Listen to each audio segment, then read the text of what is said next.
On December 18th, 2024, the City of Suffolk released its 2045 Comprehensive Plan, a plan that helps current residents and future residents alike understand the current position of where the city believes that it's currently at and where it projects itself going in the foreseeable future all the way up to 2045. As a matter of fact, the city of Suffolk says in this guide that it is grounded in the idea that Suffolk should largely focus growth in the areas that are already developed and supported by infrastructure while strategically identifying locations for new growth. And with a comprehensive plan, this long term guide will express the values and aspirations of a community. In today's video, we are going to identify all the things that Suffolk has projected that they will impact the city, whether in a positive or negative light. And we're going to bring that to you in this video, and we're going to get after it right after this.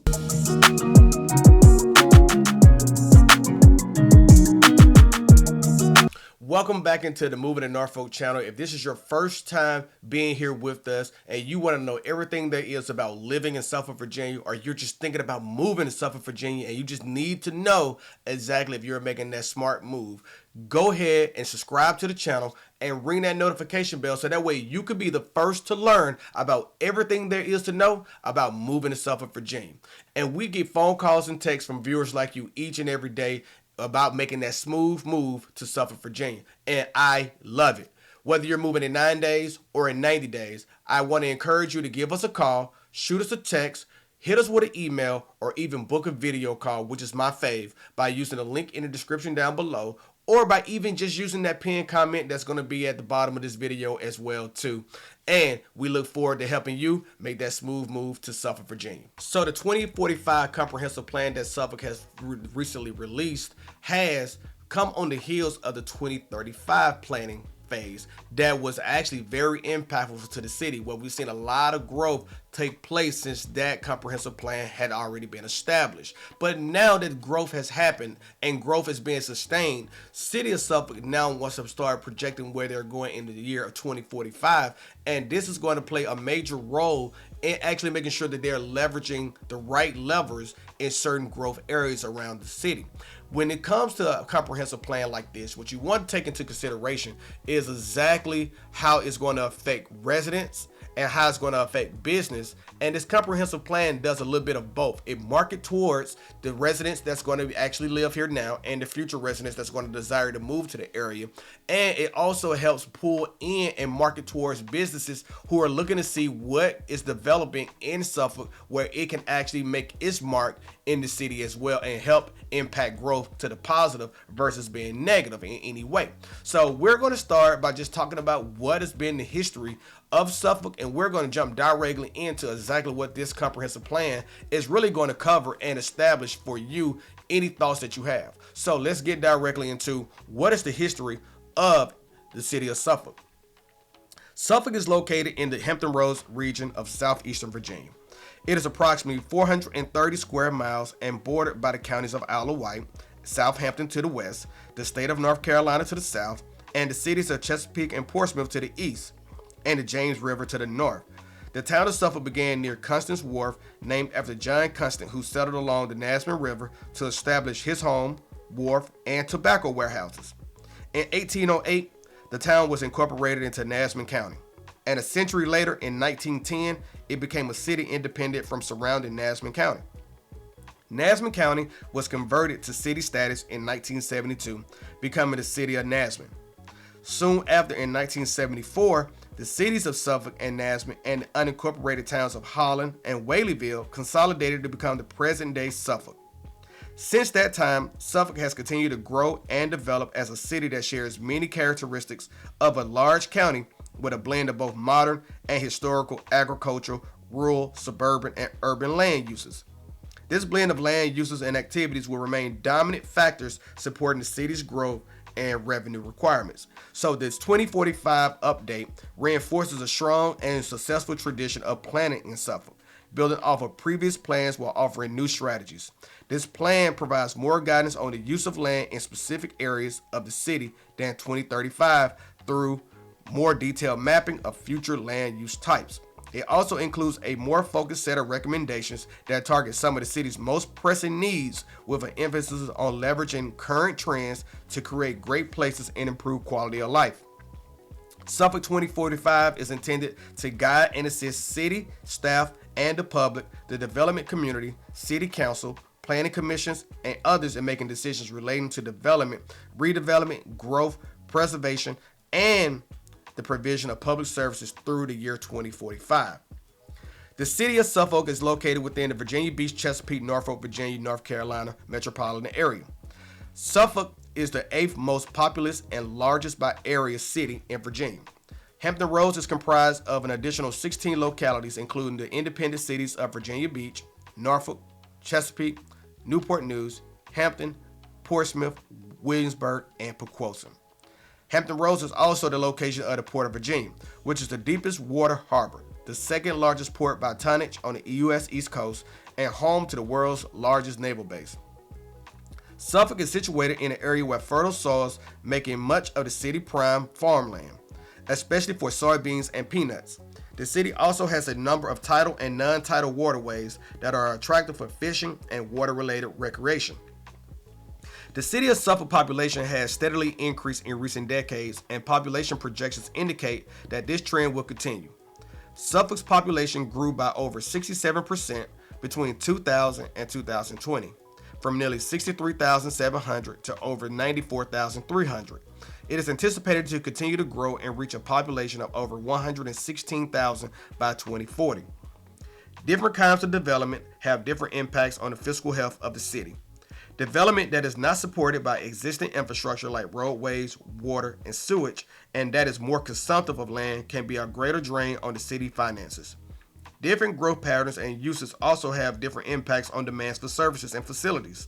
Schools, emergency services, parks, and open spaces are affected or impacted by these demands for these such facilities.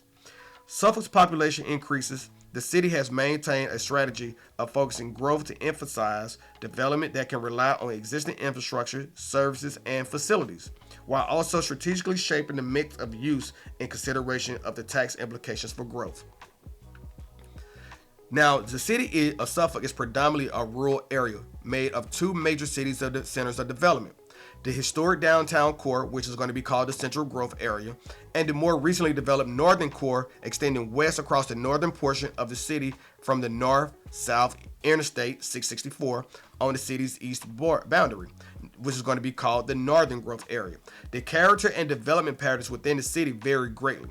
The city features a traditional downtown, a variety of suburbs, villages, rural areas, beautiful waterways, and the Great Dismal Swamp. This variety can make planning for the future challenging because there are many competing demands on how land is to be used. The city of Suffolk looks to support a tremendous variety of activities, lifestyles, and type of developments.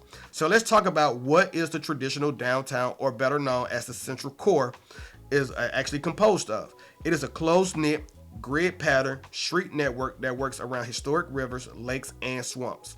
Zoning designations in the core are designed to promote an urban mix of uses, which allows for mixed-use commercial use on the main level and office and residential above, such as business offices and many public facilities are located in the Central Core. Detached and attached single-family homes and small apartment buildings radiate out from the main commercial streets. The Northern Core is more suburban in nature, with commercial uses located mainly in large-scale developments and shopping centers surrounded by residential subdivisions. The eastern and center section of the area is a residential development, and the area features a mix of single-family detached and attached units and multifamily buildings. The western side of the Northern Growth Area, located on the Suffolk Peninsula side between the Nasman River and Chuckatuck Creek, features several fully developed single-family communities with small neighborhood commercial services. Some villages serve as a commercial and activity center and features a small business area near a concentration of single-family detached homes. Outside of these major centers of development, Suffolk is largely rural. The density of development decreases as one travels into the rural and agricultural areas of the city. More recently, along major corridors, Suffolk has seen larger scale warehouses and employment-oriented development. Suffolk 2045 is grounded in the idea that focus and growth within existing developed areas is the best way to protect rural character, foster a vibrant mix of use and activities in downtown and North Suffolk. leverage existing infrastructure, and promote fiscal responsibility. Suffolk 2045 will provide more predictability and clear direction to the future. One of the major things that come up in conversation around the city of Suffolk is that there's more need for transportation improvement. When it comes to transportation improvements are needed to accommodate growth and the continued train, truck, and car volume that passes through Suffolk. But transportation improvement needs exceed funding, largely focusing new development within the existing framework for growth, while identifying strategies for funding would minimize the need to make transportation improvements outside of growth areas, which brings on other challenges, such as competing for economic development. Suffolk has experienced significant investment since the last comprehensive plan was adopted. However, while employment has grown, the city and the Hampton Roads region have fallen behind the state as overall GDP has continued to decrease since 2012. Suffolk must position itself competitively both within the region and the state and consider how changes to the concentration of employment in certain industries and commuting patterns relate to land use decisions, which means they need to strategize for infrastructure capacity. Truck traffic will grow with the Port of Virginia growth in coming years, and new development can be expected to contribute to increased traffic.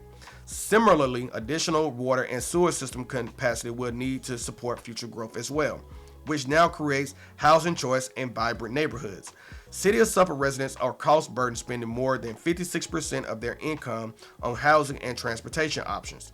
At the same time, there is a growing national trend for more compatible, complete communities, neighborhoods with amenities and services that Suffolk has not yet fully embraced. Changing trends in the housing market support the case for policies that could increase choice in housing options with respect to unit types, price points, and connection to local amenities. Local and regional examples of new housing development that have been constructed since the last comprehensive plan were adopted provide models that can be instructive for the future. Suffolk is comprised of a large amount of high-quality cropland, much of which can produce a wide variety of crops with high yields. As a result, the agricultural industry continues to play a significant role within the city. However, there are many factors that threaten its continued viability and the preservation of the land it requires. As the city continues to grow, increasing land value have put development pressure on these agricultural lands. While the continued development of historically contiguous agricultural lands present challenges to the city's farming community, development regulations, specifically as they relate to minor subdivisions and utility-scale solar facilities, have also led to large pasture areas and croplands being fragmented, diminishing the ability of land to be cultivated efficiently. According to the United States Department of Agriculture commodity costs and returns data published in October of 2023, stagnant crop values and increased production costs have negatively impacted the net value of crops and overall profits. This data shows values fell for one of the more prominent crops in the city, peanuts. Between 2012 and 2020, the net value of peanut production fell by nearly 500% per planted acre. Several factors contribute to this trend. The increase in operation costs have outpaced consumer prices for crops. Federal subsidization of the farming industry has not adjusted with inflation or increased participation in federally sponsored programs. And the farming industry is being disproportionately impacted by the country's aging population. Those who are unaware, Suffolk has approximately 95,419 acres of agricultural land, making up about 31.9% of the city's land area. This land is used for large-scale crop production such as soybeans, cotton, corn, peanuts, wheat, and livestock and forestry, as well as small-scale farms and related manufacturing. These areas also have individual single-family homes. Suffolk's local economy must recognize the impact of regional dynamics on its economic position. The city finds it that Suffolk needs to take advantage of its land and infrastructure assets to sustain a robust local economy in light of regional and national competition. This requires focusing on strategic development opportunities, adding good quality jobs, and diversifying the local economy. In 2020, Suffolk's economy was approximately $3.6 billion. The private sector represented $3 billion of the city's total gross domestic product, and the remainder is public sector. The decline between 2012 and 2017 was largely due to a 64% decrease in manufacturing sector output. This signals that Suffolk may need to look beyond manufacturing as it seeks to bolster its GDP. Over the last decade, Suffolk's wages have been historically higher than wages in the region. Suffolk's average annual wage was $53,662 in 2020, which is slightly higher than the $52,883 Hampton Roads region average. In inflation-adjusted terms, Suffolk has seen real wage growth. 2011 average wages are equivalent to $47,803 in 2020, and an increase of slightly under $6,000 over the decade. Suffolk's wages, however, are more than $11,000 lower than the state average, indicating another measure by which the city is not keeping pace with the state.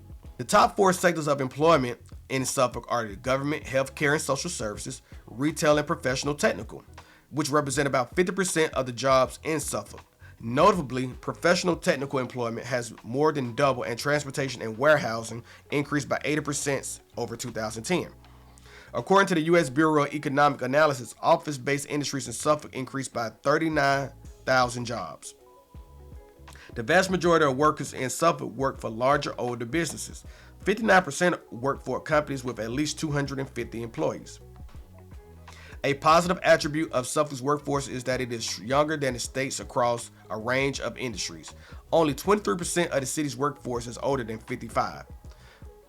However, the other fast-growing sector, transportation and warehousing, is much younger than the state. 19% are over 55 versus 25%. According to On the Map, less than 10,000 of residents, which is represents about 32%, live and work in Suffolk. 3 times that number of residents leave Suffolk for employment. Nearly 21,000 in the city are filled by non-residents, and only 23% of workers employed in trade, transportation, and utilities work and live in Suffolk. The relationship between the location of jobs, workers, and residents have a significant impact on the community.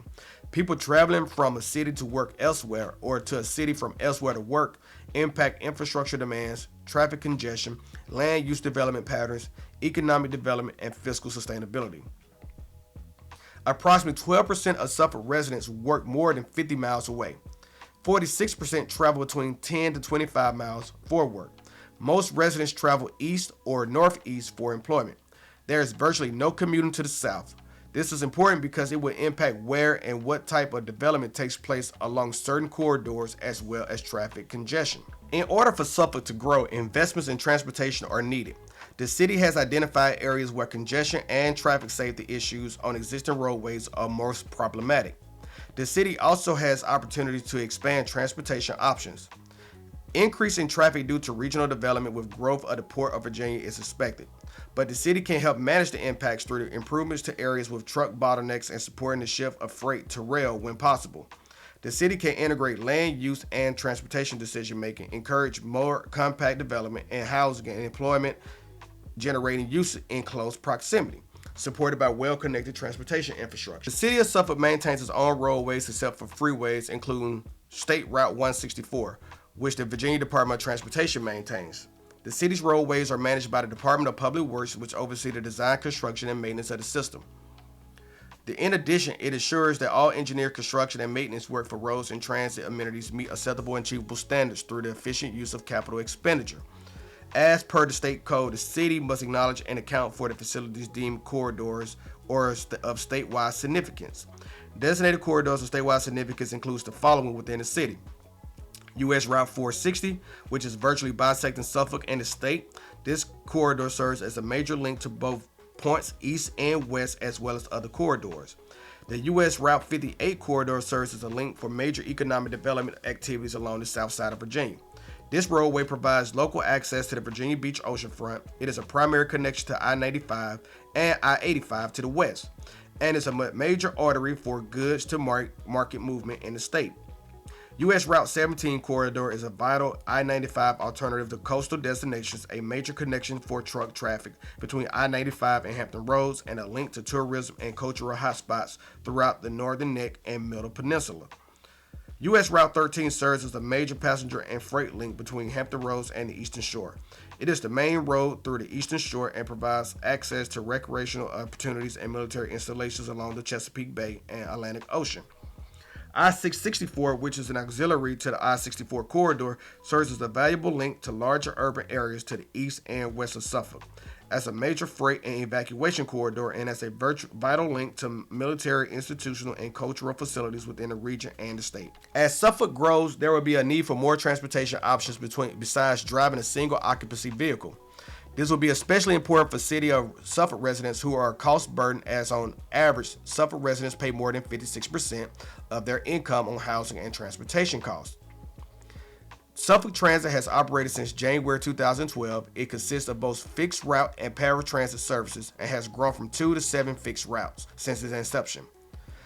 Suffolk Transit provides safe, cost-efficient transit services to Suffolk's core downtown service area, northern Suffolk area, and as well as providing a connection from downtown to Hampton Roads Transit in the Chesapeake Square area before continuing on to the North Suffolk Library. When it comes to bicycle and pedestrian infrastructure, most of the existing pedestrian facilities are currently disconnected. In addition to this pedestrian infrastructure, the city benefits from a number of existing trailways, some of which are undergoing improvements. The Suffolk Seaboard Coastline Trail, which is a citywide system of multi-use trails linking parks and recreation, cultural and historic facilities, and neighborhoods. Approximately 20-mile trail will be completed in 4 phases, beginning in downtown and ending at the Chesapeake City line near Interstate 664. There is also plans to extend the trail west towards Isle of Wight County. The trail will connect to the multi-use trail at Prentice Street and West Constance Road and continue 3.3 miles west on a utility easement. Suffolk has built 6.3 miles of the planned 19-mile Suffolk Seaboard Coastline Trail, with an additional 2.8 miles approved for funding. The remaining 10 miles are in the design stage, with plans to apply for matching grants in 2023. Southampton Roads Trail is a proposed 41-mile multi-use bicycle route between Suffolk and Virginia Beach. The existing portion of the Suffolk Seaboard Coastline Trail in the Northern Grove area is a part of this trail. The Trans-American Bicycle Trail, originating in Oregon and currently terminating in Williamsburg, may be extended to Virginia Beach via this trail. The Beaches to Bluegrass Trail is a statewide trail being planned by the Virginia Department of Conservation and Recreation. It crosses the entire state from the Cumberland Gap to the Virginia Beach oceanfront and Eastern Shore, passing through downtown Suffolk. East Coast Greenway is envisioned as a nearly 3,000-mile route from Maine to Florida. Pieces of the Greenway are already completed. The existing portions of the Seaboard Coastline Trail are considered part of the historic coastal route. The birthplace of American Trail, which is currently known as Trail 757, is a project designed to connect the Virginia Capitol Trail to Fort Monroe in Hampton and the Southampton Roads Trail, western terminus in Suffolk. When it comes to air travel, the city of Suffolk is served by 2 major commercial airports within 1 hour's driving distance. Newport News Williamsburg International Airport is in Newport News, and Norfolk International Airport. These 2 airports offer daily commercial passenger flights serving both domestic and international travel.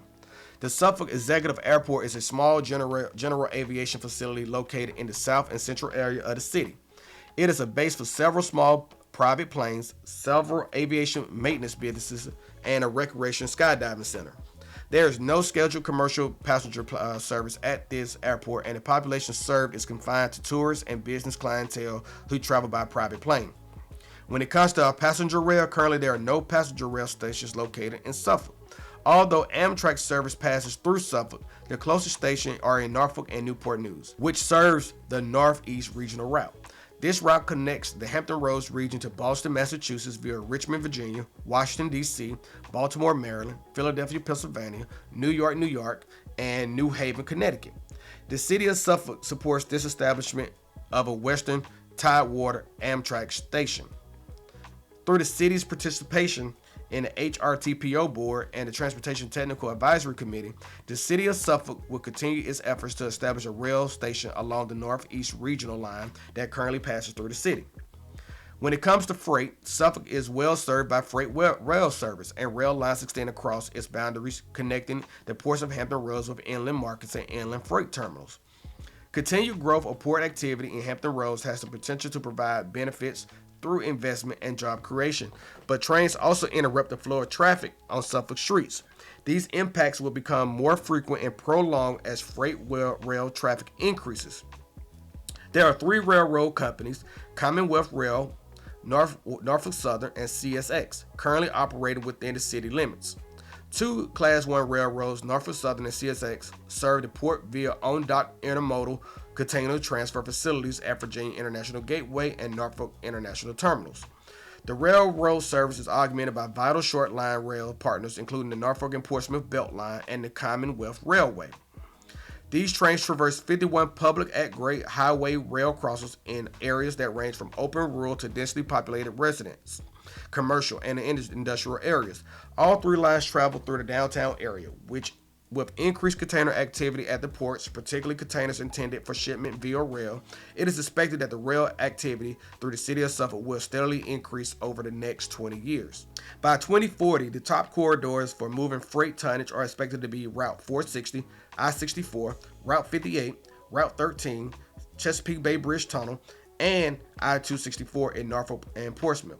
By 2040, the top two primary gateways for freight by annual tonnage are expected to be I-64 and Route 58.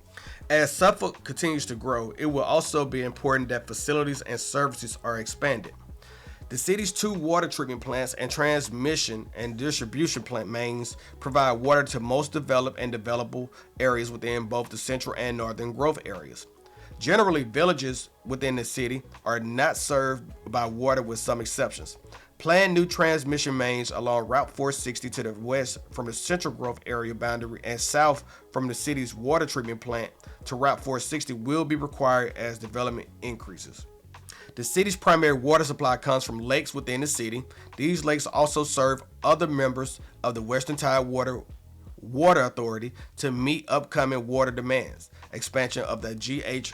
Robert House water treatment plant capacity will be required. The city of Suffolk has been aligned with the state of Virginia's goal of obtaining universal broadband coverage for over 5 years. Through grant opportunities with existing internet service providers, the city of Suffolk will be universally covered by 2025. The installation of fiber broadband internet through the city's most rural areas has already commenced, and over 2,200 homes are currently receiving services. In addition to serving those residents with little to no access, the city has additional broadband service providers to the citizens and businesses the options they desire. The city currently manages 43 parks and recreational facilities, which cover slightly over 2,019 acres. You have regional parks such as Bennett's Creek Park, Lake Mead Park, Lone Star Lake Park, and Sleepy Hollow Park. These parks provide unique and attractive opportunities for outdoor activities. Then you have 14 neighborhood parks within Suffolk, ranging in size from less than an acre up to 30 acres, totaling over 160 acres.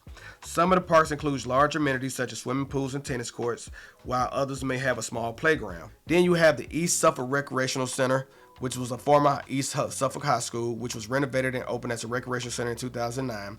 It has a 22,500 square foot of area and hosts various programs, including after-school programs, fitness, basketball, and senior activities. And you also have the Planners Club, which is a rental facility that was part of the former Beachy Estate along the Nasman River. Since purchasing the facility in 2005, significant renovations have continued to address maintenance and ADA issues, including major electrical improvements in 2017. Then you also have the public golf course of Sleepy Hollow Golf Course, which is an 18-hole facility purchased by the city of Suffolk in 2003. The golf course was renovated and reopened for use in 2004. The Beachy House Mansion has also been renovated and has reopened as a clubhouse and rental facility. The Great Dismal Swamp Wildlife Refuge, under the jurisdiction of the U.S. Fish and Wildlife Service, is a nearly 113,000 acre wildlife preservation in parts of Virginia and North Carolina, including Suffolk. It is home to almost 300 different species of animals and plants and contains over 50 miles of walkable trails. In 2023, the Great Dismal Swamp was signed into the National Heritage Area Act, which made it a heritage area in recognition of its history, and it provides a unique natural resource that attracts over 75,000 local, regional, and national visitors each year. The police department is organized into 2 precincts and 18 patrol districts. Precinct 1 covers the southern part of the city, including the downtown area, and Precinct 2 encompasses the northern portion of the city. Police headquarters, which is located in downtown Suffolk. The Department of Fire and Rescue is organized into 2 battalions with 9 fire stations covering the city. Battalion 1 covers from the downtown to Whaleyville Holland area and up to the Wilroy and Nasman Parkway, while Battalion 2 covers the northern part of the city, including Harborview, Chuckatuck, and the Driver area. Suffolk Public Schools serves nearly 14,400 students and employs 2,325 employees. The district includes 11 elementary schools, 5 middle schools, 3 high schools, and 4 specialty care centers. In addition to the main library, the Morgan Memorial Library, the city also offers 2 library locations, North Suffolk Library and Chuckatuck Library, as well as a citywide bookmobile. A new 37,800 square foot Morgan Memorial Library, located on 3 downtown properties just down West Washington Street from the current Morgan Memorial Library, is under design. While single-family detached housing predominates in Suffolk, there has long been a variety of housing options in the city. Physical characteristics of the citywide inventory of housing have remained stable even as the city grows. Stability is being confronted by changes in demand in the region and national housing markets, with rising costs, demographic shifts, and evolving preferences. Single-family detached houses are still the majority of owner-occupied housing units. The number of renter-occupied units, however, has grown faster than owner-occupied units, and renters now make up 30% of units, up from 25% in 2012. Suffolk has a residential vacancy rate of 7%, down from 8% in 2013. This is less than the rate for Virginia, Norfolk, and Portsmouth, slightly more than for Chesapeake. Housing tenure, which means owners versus renters residents, shows a concentration of renters around downtown and in the northeast portion of the city. Only a small percentage of Suffolk's housing stock was built before 1950, which represents about 11%.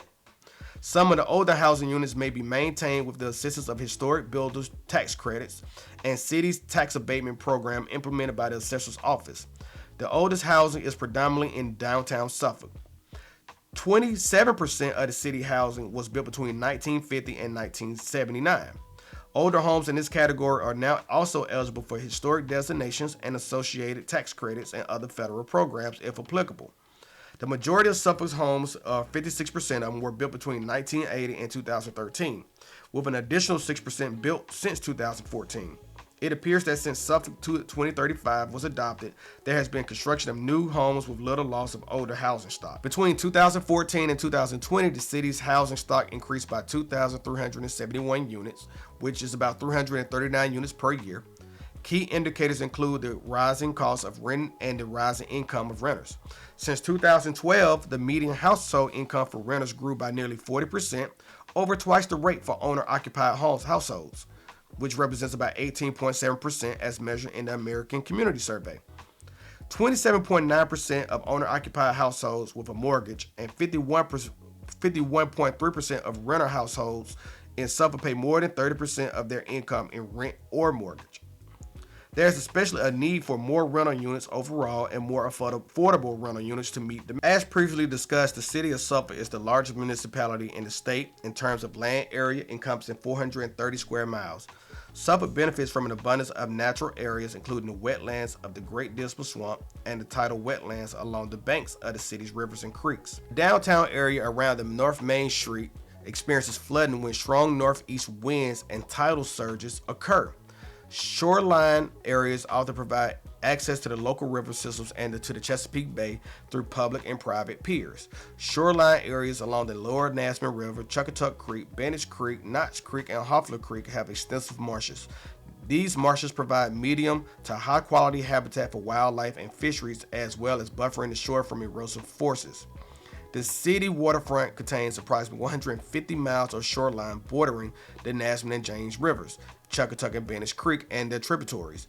Shoreline elevations in Suffolk average around 3 to 5 feet, with some locations having higher elevations. Shoreline erosion is generally not considered to be significant issues in most areas of the city, as the Nasman River is a low-energy water body. Typically, storm surges are 2 feet or less above normal high tide, leaving only marshlands proximate to the river as flooded. There are over 360 docks in the city. Nasman River has the highest density in the city with more than 4 docks per 1,000 feet of shoreline. Further, there are 7 marinas, 2 on Bennett Creek, 2 on Chuckatuck Creek, and 3 on the Nasman River.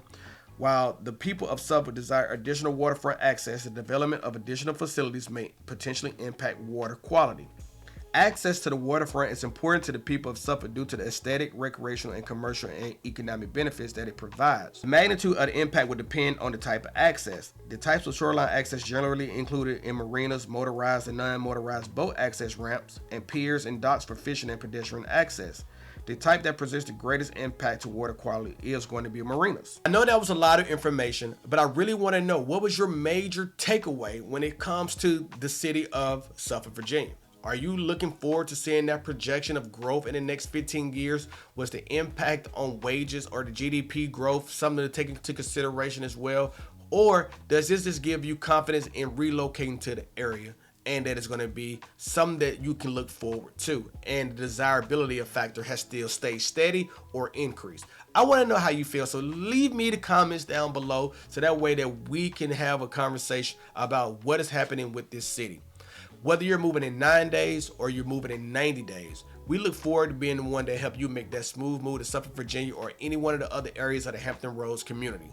We look forward to helping you do that, so definitely give us a call, shoot us a text, write us an email, or even book a video call by using our links in the description below. If you found value in this content, definitely hit me with a like. If you didn't like this video for some odd reason, leave me with a comment down below as well, and let me know what could we have done better, or what did you just simply not like about this video. We're here for you, and we'll catch you in the next video. Y'all stay safe. Peace.